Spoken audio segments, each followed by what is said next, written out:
તો મિત્રો સંકલનની દુનિયામાં થોડુંક આપણે આગળ વધીએ.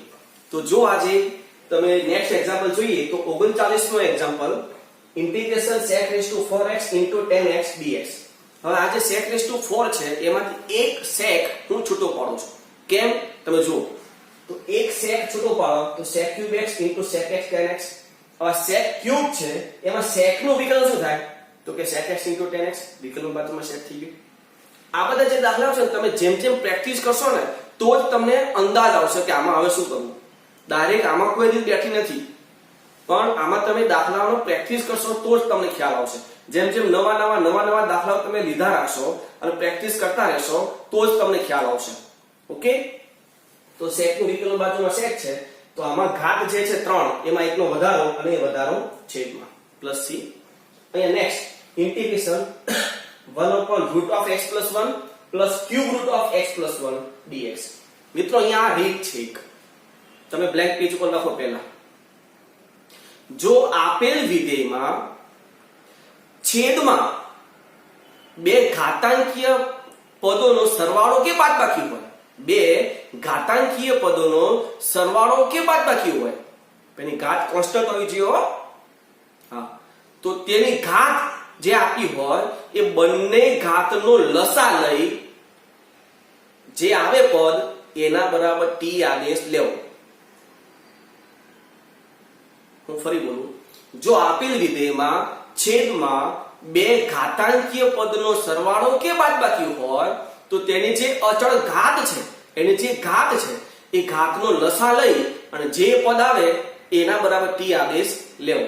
જેમ કે અહીંયા જોઈએ આપણે આની ઘાત કેટલી તો કે 1/2, આની ઘાત કેટલી તો કે 1/3, તો કે 1/2 અને 1/3 નો લસા શું થાય તો કે 1/6.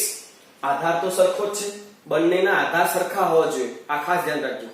તો આધાર સરખો તો x + 1 / 1/6 = t. હવે આમાં ડાયરેક્ટ વિકલન ન કરતા, જો વિકલન કરશું તો એમાં જે પદ આવશે એ પદ આપણા રકમમાં તો છે નહીં, જે આદેશના નિયમથી વિરુદ્ધ થઈ જાય છે. તો હવે થોડુંક આપણે સાદુરૂપ આપીએ, બંને બાજુ 6 ઘાત કરીએ તો x + 1 = t6. હવે વિકલન તો કે x નું 1, x નું dx અને 1 નું 0, t6 નું તો કે 6t5 dt. હવે આ કિંમતો મૂકી દઈએ આપણે ઇન્ટિગ્રેશનમાં. તો ઇન્ટિગ્રેશન આ જે dx છે એની જગ્યાએ 6t5 dt છેદમાં આ t½ હવે આ જે છે x + 1½ અહીંયા કાં તો અહીંયા આમાં કઈ બંને બાજુ x + 1 છે, મારે √x + 1 લાવવું હોય શું કરવાનું બંને બાજુ વર્ગમૂળ, તો આ થાય t3. હવે જો મારે ઘનમૂળ લાવવું હોય તો બંને બાજુ ઘનમૂળ, તો આ થઈ જાય t². હવે છેદમાંથી t² કોમન તો t² કેન્સલ, શું વધ્યું 6t³ છેદમાં t + 1. હવે આ 6 તો બાદ આ t³ છે, t³ માં 1 ઉમેરીને બાદ કરીએ કારણ કે છેદ કરતા અંશમાં ચલની ઘાત વધારે થઈ ગઈ તો છેદને અંશમાં લાવવો પડશે. તો એમાં 1 ઉમેરીને 1 બાદ કરો કે જેથી આ t³ + 1 નું સૂત્ર બને. તો આ t³ + 1 નું સૂત્ર શું થાય તો કે t + 1 * t² - t + 1 છેલ્લે -1 છેદમાં t + 1 dt છે વિભાજન. તો આ 6 આ t + 1 કેન્સલ, શું વધશે t² - t + 1 -1/t + 1 dt. સંકલન કરી દઈએ હવે. તો આ 6 આમ થશે t³/3 - t²/2 + t log t + 1 ચોરસ કાઉન્સ પૂરો + c. t ની કિંમત મૂકવાની, પણ t ની કિંમત મૂકવાનું ધ્યાન રાખજો. t³ ની કિંમત મૂકવી હોય તો t³ અહીંથી લાવવાનું. આ t છે આપણી પાસે, મારે ક્યુબ જો તો બે બાજુ ક્યુબ કરો તો અહીંયા શું થાય x + 1½ x + 1½ / 3 તો હતું જ, માઈનસ t² જોઈએ તો અહીંયા બે બાજુ સ્ક્વેર કરો તો શું થાય x + 1/1/3 તો x + 1/1/2 પ્લસ t ઈ તો બેઠું x + 1/1/6 માઈનસ log કાઉન્સમાં x + 1/1/6 એટલે કે t ની કિંમત પછી +1 ચોરસ કાઉન્સ પૂરો + c. એટલે બહુ સરસ દાખલો છે, ઘણી બધી વખત પૂછાયેલો છે બોર્ડમાં, આ ખાસ ધ્યાન રાખજો. બરાબર છે. Next integration x² / x + 2⁻1/3 dx. મિત્રો આ પણ એક રીત છે જે તમે પેલા બ્લેન્ક પેજ ઉપર લખી શકો છો. જો આપેલ વિધેયમાં છેદમાં અપૂર્ણાંક ઘાત વાળા એક જ પદ હોય તો એ આખા પદ બરાબર t આદેશ લેવો. ફરી, જો આપેલ રકમમાં છેદમાં અપૂર્ણાંક ઘાત વાળા એક જ પદ હોય તો એ આખા પદ બરાબર t આદેશ લેવો. ઓકે, તો અહીંયા x + 2⁻³ = t. વિકલન ડાયરેક્ટ કરાય નહીં તો શું કર્યું આપણે, બે બાજુ ક્યુબ કરતો એટલે કે x + 2 = t³. વિકલન x નું dx 2 નું 0 t³ નું તો કે 3t² dt. કિંમતો મૂકીએ તો ઇન્ટિગ્રેશન x², તો અહીંથી x² નો લેવાય, અહીંથી લેવાય તો x બરાબર શું થાય, t³ - 2 પણ નો સ્ક્વેર છે તો t³ - 2 નો સ્ક્વેર છેદમાં આના બરાબર t છે, dx ની જગ્યાએ 3t² dt. આ એક એક t કેન્સલ અને આ જે પદ છે ઉપર t³ - 2 હોલ સ્ક્વેર જેનું વિસ્તરણ કરીએ તો શું થાય, t⁶ - 4t³ + 4 અને આ 3t dt. પહેલા તો આ કાઉન્ટ છોડીએ તો 3t⁷ - 12t⁴ + 12t dt. હવે સંકલન તો શું થાય, 3t⁸ - 12t⁵ + 12t²/2 + c. હવે t ની કિંમત ડાયરેક્ટ અહીંથી લઈ લો તો 3/8 x + 2 1 છે અને /3 એટલે 8/3 - 12/5 x + 2 5/3 પ્લસ આ 6 થઈ જાય તો +6 અને t² એટલે x + 2 2/3 અને ચલો પ્લસ c. બરાબર, એટલે આ પણ એક રીત છે, ખાસ ધ્યાન રાખજો. હવે આપણે એવા દાખલા જોયા છે જો છેદમાં sin² cos² કે sin² + cos² કે sin² - cos² વાળા કોઈ પણ પદ હોય તો ત્યારે મેં એવું કીધું હતું તો અંશમાં જોવાનું કે જો અંશમાં sin 2x કે પછી sin x * cos x વાળું કોઈ પદ હોય તો છેદ બરાબર t આદેશ લેવો. આવી રીત આપણે જોયા છે. પણ ધારો કે છેદમાં sin² cos² કે sin² + cos² કે sin² + cos², આમાં કોઈ અચળાંક પણ હોઈ શકે વચ્ચે, અને અંશમાં કોન્સ્ટન્ટ હોય તો શું કરવું, તો એના માટે રીત લખજો બ્લેન્ક પેજ ઉપર. જો આપેલ વિધેયમાં છેદમાં sin² cos² કે sin² + cos² વાળા કોઈ પણ પદ હોય અને અંશમાં અચળ હોય તો અંશ અને છેદને cos²x વડે ભાગી, અંશ અને છેદને cos²x વડે ભાગી tan x = t આદેશ લેવો. tan x = t આદેશ લેવો.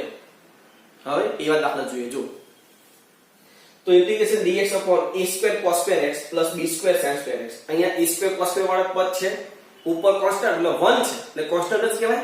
તો હું અંશ અને છેદને cos²x વડે ભાગી નાખું.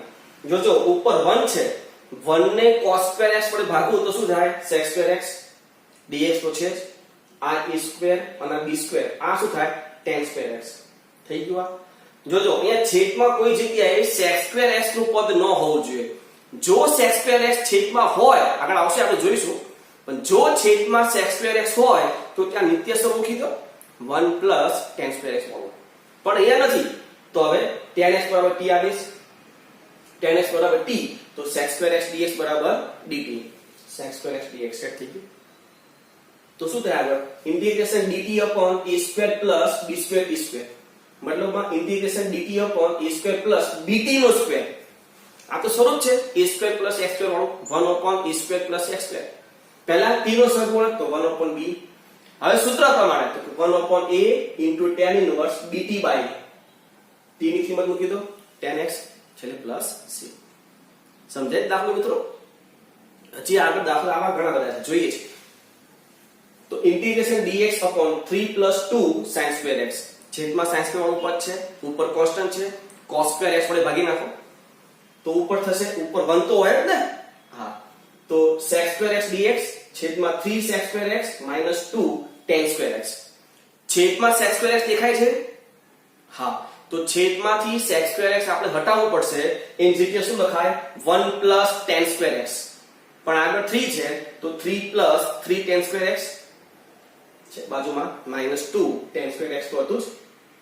સાદું શું થાય integration sec square x dx છેદમાં 3 plus tan square x. સાદું થઈ ગયું. તો આ રીત પ્રમાણે tan x બરાબર t આવીશ. વિકલન sec square x dx બરાબર dt. ખાલી આમાં કિંમતો મૂકવાની છે. શું થાય ઇન્ટિગ્રેશન dt ના છેદમાં 3 plus t square. પણ એ આપણે હમણાં જોઈએ. પહેલા તમે આટલું લખી લો.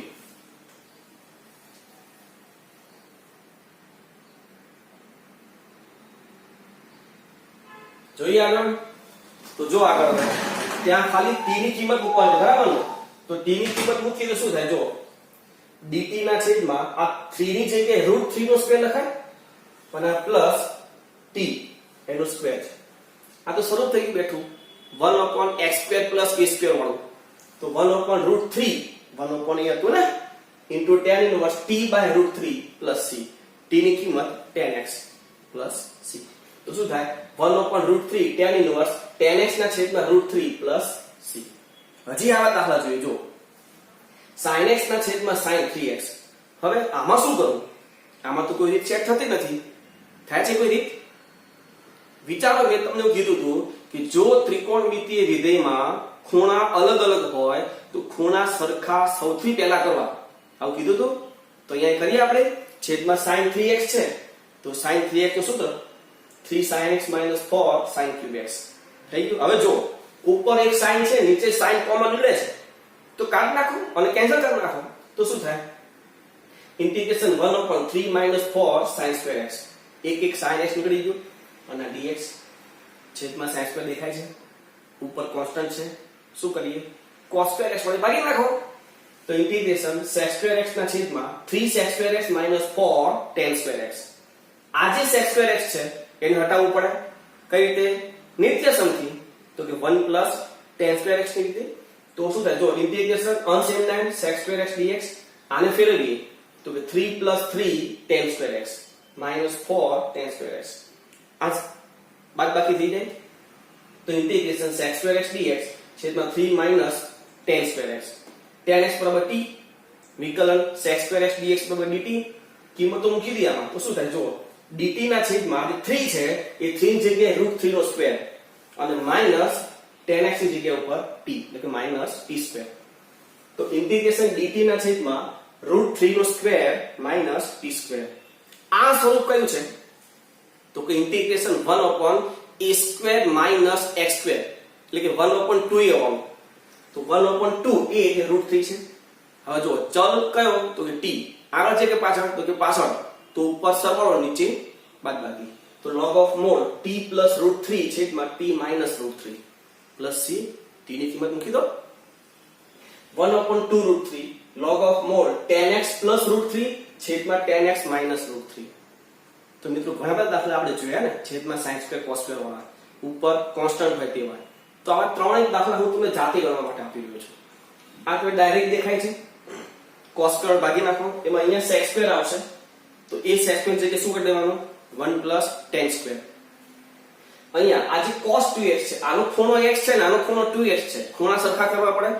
તો આ જે cos 2x છે એની જગ્યાએ કોઈ પણ સૂત્ર મૂકી દો cos square x minus sin square x 2 cos square x minus 1 અથવા 1 minus 2 sin square x ગમે તે મૂકી પછી આપણા રૂટ પ્રમાણે અહીંયા 1 minus 2 1/2 minus 3 cos 2x. તો આ cos 2x નું સૂત્ર મૂકવું પડશે ગમે તે સિંગલ ખૂણા વાળું cos square x minus sin square 2 cos square x minus 1 કે 1 minus 2 sin square x. પછી આ રીતે ત્યાં સેટ થશે. ઓકે. તો આ ત્રણ દાખલા જે છે ને એ તમારે જાતે ટ્રાય કરવાના છે. આ રીત તમારે ક્લિયર થાય કે નહીં એના માટે. તો પહેલા તમે હવે આટલું લખી લો પછી આગળ આપણે જોઈએ.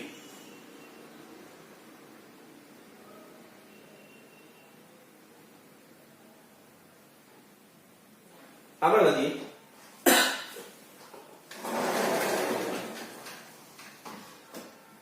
મિત્રો આપણે આગળ એક દાખલો જોયો તો integration sin cube x into cos cube x. sin અને cos ની ઘાત સરખી હોય તો ત્યાં આપણે શું કર્યું હતું 8 વડે ગુણીને ભાગી દીધું. ગુણ્યું ક્યુબ છે એટલે 2 નો ક્યુબ. એ 4 ઘાત છે તો 2 ની 4 ઘાત. તો બેની 4 ઘાત કરતામાં 16 વડે ભાગ્યું છે ને અહીંયા ગુણ્યું છે 2 sin x cos x ની 4 ઘાત આ શું થઈ જાય sin 2x હવે 4 ઘાત છે તો પેલા સ્ક્વેર આપો તો શું થાય 1 cos 4x/2 હોલ સ્ક્વેર નું વિસ્તરણ પણ વિસ્તરણ કરીએ તો આ 2 નો વર્ગ એ 4 અહીંયા લઈ લો એટલે 1/64 હવે વિસ્તરણ શું થાય 1 2 cos 4x cos square 4x હવે આ cos square 4x નું પણ સૂત્ર મૂકવું પડશે કારણ કે આ બે પદનું તો સંકલન થઈ જાય છે આનું શું કરવું તો સૂત્ર મૂકવું પડે ને તો 1 2 cos 4x આનું શું થાય 1 cos 8x/2 dx આ બાય 2 ફરી લસા લઈ લો એટલે અહીંયા ગુણ્યા છે તો કે 3 અહીંયા ગુણ્યા છે તો કે 4 1 cos 8x હવે આ 2 અને અહીંયા 1 એ 3 ને આપણે લીધું આ લસા લેશો અહીંયા આ 2 આવશે અને આ જે 1 છે એ 2 1 3 થઈ જાય ને તો 3 ડાયરેક્ટ આપણે લખ્યું છે અહીંયા અને આ 2 અહીંયા ગુણાય 64 ગુણ્યા 2 એટલે 128 હવે સંકલન તો 1/128 3 નું 3x - 4 cos 4x નું તો કે sin 4x/4 cos 8x નું તો કે sin 8x/8 ચોરસ કૌંસ પૂરો c સાદું શું થાય તો કે 4 કેન્સલ થાય કરી નાખો 1/128 3x - sin 4x 1/8 sin 8x ચોરસ કૌંસ પૂરો c next example integration 3x + 4 છેદમાં √4x + 5 મિત્રો અંશ અને છેદમાં ચલની ઘાત સરખી છે તો છેદને અંશમાં લાવવું પડશે પણ અહીંયા ધ્યાન રાખજો ખાસ છેદને અંશમાં લાવીએ તો ચલ પાછો બીજી વખત ન વધવો જોઈએ આવો દાખલો ઓલરેડી એક આપણે આગળ કર્યો છે કંઈક લગભગ 3 + 2x / 2 - 3x આવો કંઈક રકમ હતી બરાબર છે એ તમે ખાસ જોજો તો એના જેવો દાખલો છે અહીંયા 4x + 5 છે તો શું કરવાનું સૌથી પહેલા અંશમાં 4x + 5 લખી દો હવે x નો સહગુણક 4 અહીંયા છે એ મારે જોઈતો કે મારી પાસે ઉપર શું છે 3 છે રકમમાં તો આ 4 મને જોઈતો નથી તો 4 વડે ભાગી દો અને જોઈએ શું 3 વડે ગુણી દો મતલબમાં 3/4 વડે આપણે ગુણ્યું છે ફરી ધ્યાન રાખજો આ જે રકમ આપી છે અંશ અને છેદમાં ચલની ઘાત સરખી છે તો છેદને અંશમાં લાવવું પડે પણ કઈ રીતે લાવવું ડાયરેક્ટ એમ ન કરતા કે 4x + 5 - x - 1 તો છેલ્લે જે -x - 1 છે એનું પણ સાદું કયું આપશો તો એમાં આપણે અટવાશું તો એના કરતા શું કરાય તો કે જે છેદમાં છે એટલે બેઠું લખી દો 4x + 5 મારે x નો સહગુણક 4 ન જોઈતો તો 4 વડે ભાગી નાખો શું જોઈએ 3 તો 3 વડે ઉપર આપણે ગુણી દીધું +5 હવે જો આ સાદુરૂપ આપો તો શું થાય તો કે 15/4